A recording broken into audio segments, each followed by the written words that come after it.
Ang dami sa inyo nagtanong, mga tatlo sila nagtanong kung magkano yung nagastos namin sa Baguio trip namin for 3 days and 2 nights. So maggastos reveal tayo. I-share ko sa inyo yung expenses namin sa transpo, accommodation, and food. So sa pamasahe muna, since taga Pampanga, Akira, so from Dao, Pampanga to Baguio, 423 pesos per person, and then pabalik Baguio to Dao is 416 pesos. If manggagaling kayo ng Manila, to be honest, hindi ko alam magkano. If alam nyo, let us know in the comments para malaman ng iba. Then sa accommodation naman, so nagstay kami sa Hotel Venice and Delege Baguio. Ayan yung rates ng mga room na nabook namin. Pero madaming option ng accommodation sa Baguio. Depende na lang sa needs nyo. So pwede kayo maghanap sa Klook and you can use my code traveling to get discounts din. Then sa food, depende yan sa inyo. Nasa 2,300 pesos yung nagastos namin for 3 days. And take note, meron ng free breakfast yung mga pinagstayan namin. And kasama na din doon yung naging drinks sa night out namin.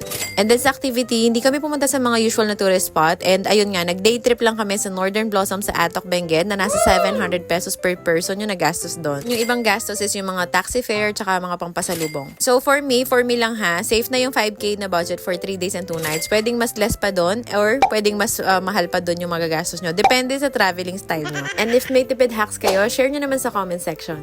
Basta remember yung pera bumabalik. But yung sa akin parang hindi. Char. Pero yun na nga, yung pera pwede natin i-earn ulit pero yung time hindi na. So mag-travel na tayo. So if tutuloy nyo na yung Baguio nyo, watch my Baguio vlog and don't forget to follow me for more travel, food, and healing stories.